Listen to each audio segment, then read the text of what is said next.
Hi everybody, welcome to Lawrenceburg Public Library's Month of the Flowers. This month is the flower of jasmine, one of my favorites and loveliest in my humble opinion. I'm Carisa Bunten with 7th Street Gifts. We're a small family-owned and operated brick-and-mortar apothecary shop in Newport, Kentucky, established in 1999, and we are reopened Saturdays and Sundays noon to 5. So we're going to get right to our jasmine flower.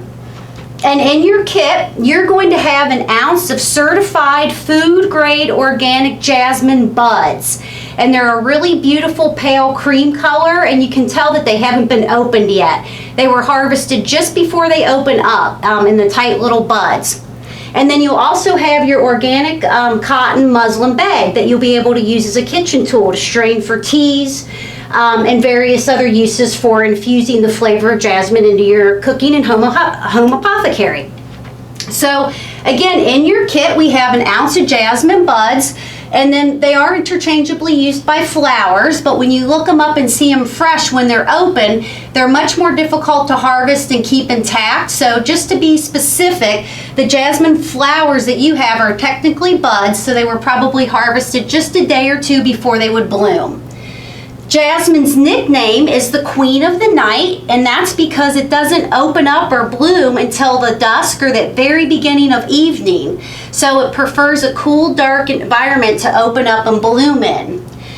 The flowers themselves, or the plants themselves, I should say, are very shrub-like and bush-like. They're kind of wispy. They almost sort of resemble some of the ornamental honeysuckles that we see in nurseries, and they are closely related to the olives, olive branch or olive trees and olive shrubs and branches of the Mediterranean. They're probably like a first or second cousin. Now, compared to some of your other flowers of the year kits or other dried flowers that you may be more accustomed to, just to give you a little bit of a heads up, your jasmine flowers have more of a subtle fragrance for a dried botanical. So not quite as strong as maybe a lavender or mint or rose, but they're stronger in flavor than they are in scent. So they have more of a taste for your palate and the complexity and flavor than they do for an aromatherapy quality for smell or fragrance. So just to briefly touch on it, when you do get the essential oil or the extracted oil from jasmine flowers, it's called an absolute. So a Jasmine Absolute is the oil. And it's a little bit different than an essential oil.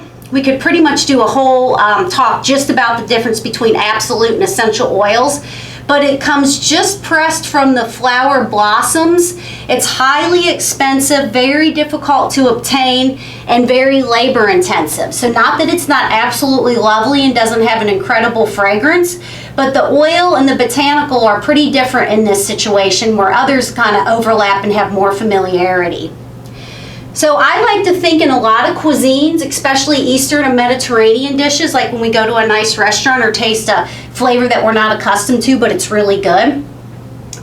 It's kind of like mother-like in the sense that you don't notice that it's there, right? So if mom's there, picking up the laundry, doing the dishes, loading and unloading, keeping the house rolling, nobody really notices. It's just a humdrum day, but it's a good day. Everything's on the up and up.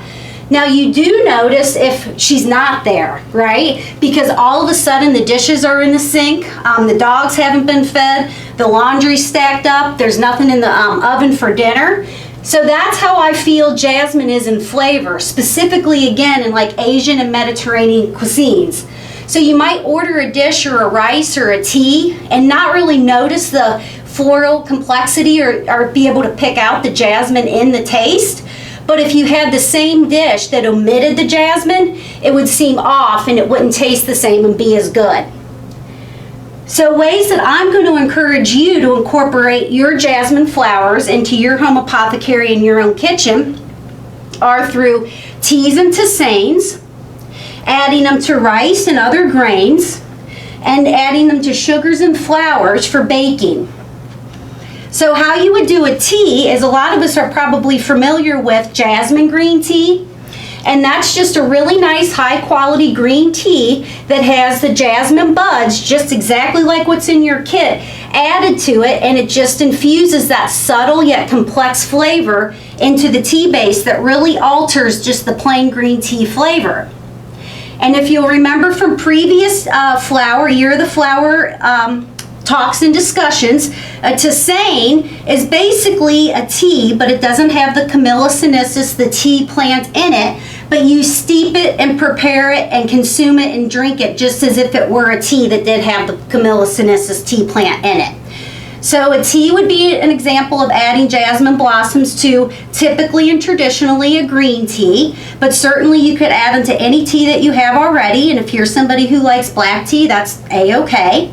And then a tisane would be that you would drink the jasmine flowers alone without adding them to any other teas and steep them and just have a jasmine tisane.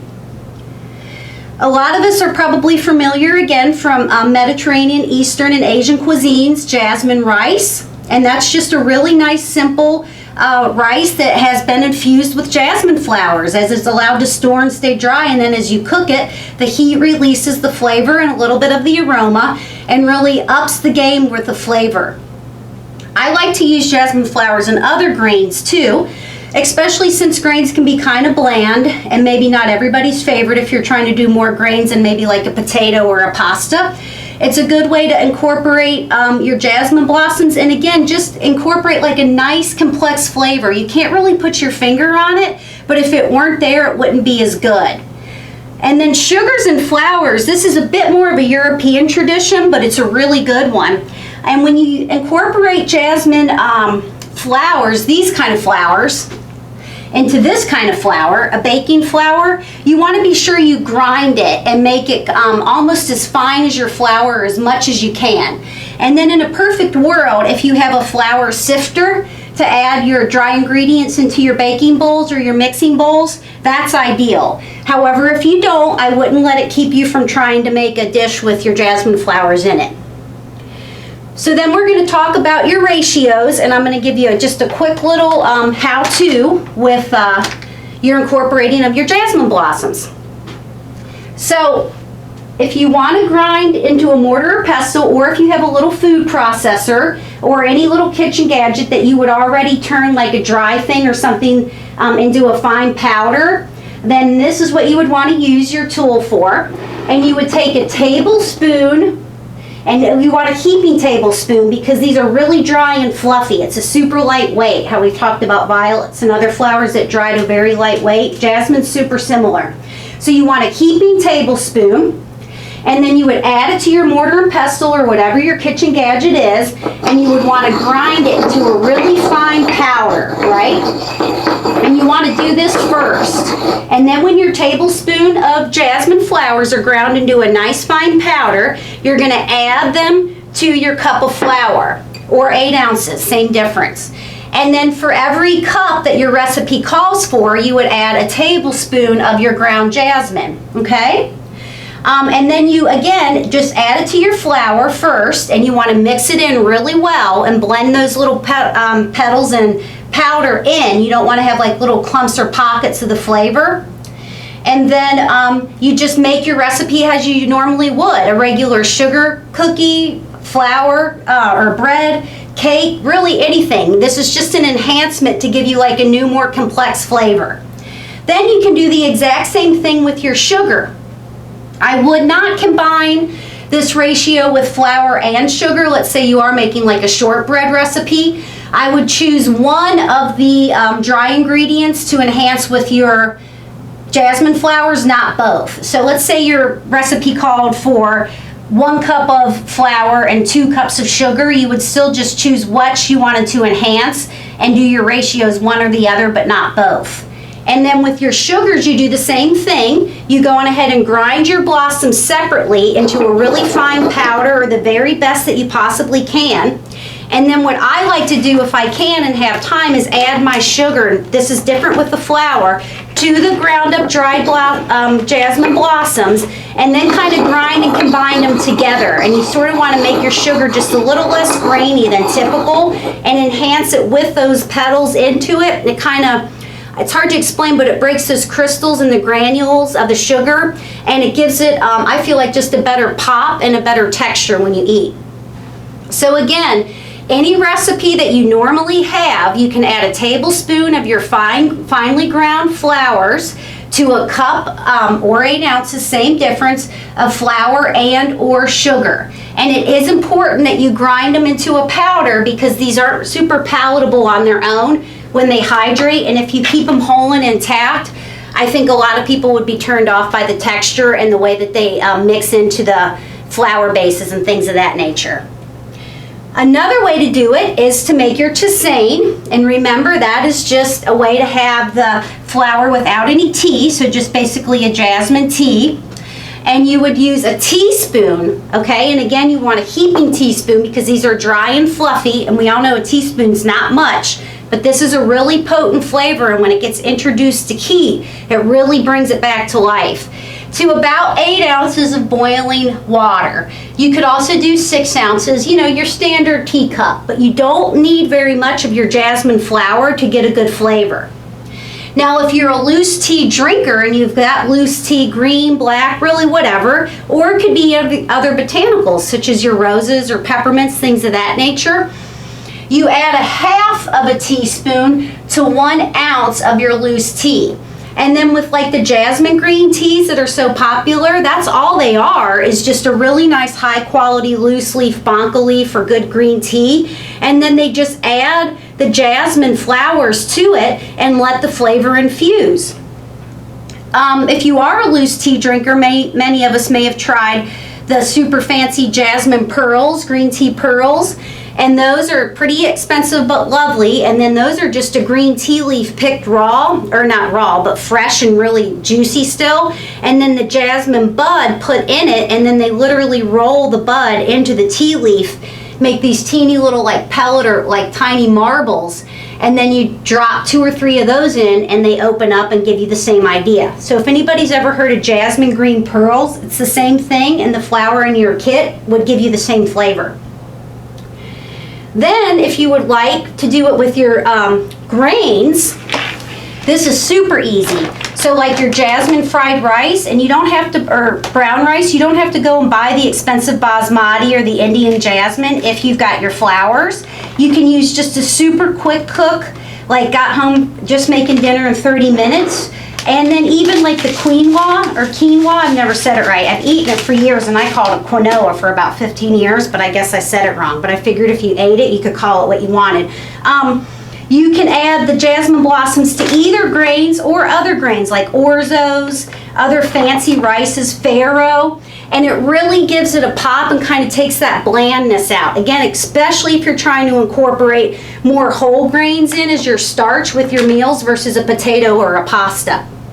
So to do that, you just add a half a tablespoon about. If you wanted a stronger flavor, you could enhance it, but I would start with a half of a tablespoon because this is a complex, strong flavor. And again, you can't really put your finger on it, but it really alters and changes like the base level of your taste, and it's a really good thing.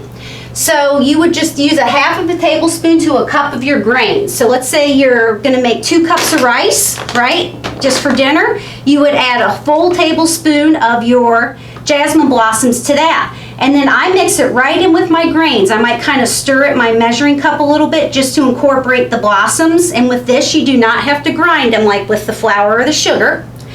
And then you just let it sit in there. You bring your water to a boil, or basically follow your instructions on the back, and then prepare it as you would any regular day, and it just has those jasmine blossoms in it instead. And it does give it a really good flavor and a nice pop.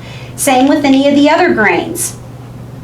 So I know this is a little bit shorter of one, but I want to kind of get to it and really encourage you guys to incorporate these into your cooking and kind of think of the jasmine flowers as a culinary palette and a flavor versus the scent that lots of us associate it with. So again, in your kit, you have 1 ounce of certified food grade organic jasmine buds, right? But we kind of call them flowers, but they're technically buds. Their nickname is, the jasmine nickname is Queen of the Night, and that's because it flowers at dusk or at the very beginning of the night. They have a much more subtle fragrance than you would think. They're stronger in flavor than in scent. When you do get the oil that's extracted from a jasmine, it's called an absolute. You're going to use it in a tea, where you would add it to a loose leaf tea that you already have. or just drink it by itself, and that would be a tisane. You can incorporate the blossoms and buds into rices and grains, and you can incorporate them into sugars and flours. But if you incorporate them into sugars and flours for baking recipes, you want to be sure to fine grind the blossoms and buds first, add them to your dry ingredients, mix them or sift them well, and then carry on with your regular recipe. A quick and easy ratio would be 1 tablespoon to 1 cup of 8 ounces of flour and or sugar. And remember, with your recipe, you would choose either dry ingredient, but not both. Again, a friendly reminder, you want to grind or blend into a powder. 1 teaspoon to 8 ounces of hot boiling water, and that would be for your tisane. A half teaspoon to 1 ounce loose tea, and then that would just be to enhance a base that you already have, like a nice loose green tea. And then a half of a tablespoon to 1 cup of grains, and you add those dry before you incorporate them or introduce them to your water, oil, or however you're going to prepare them. Mix them, blend them in well, and then prepare as you would whatever the recipes on the back of the bag say. So for the Year of the Flowers DIY with me, Carisa Bunten from 7th Street Gifts, big thanks to Lawrenceburg Public Library and certainly the Friends of the Library for sponsoring the programs.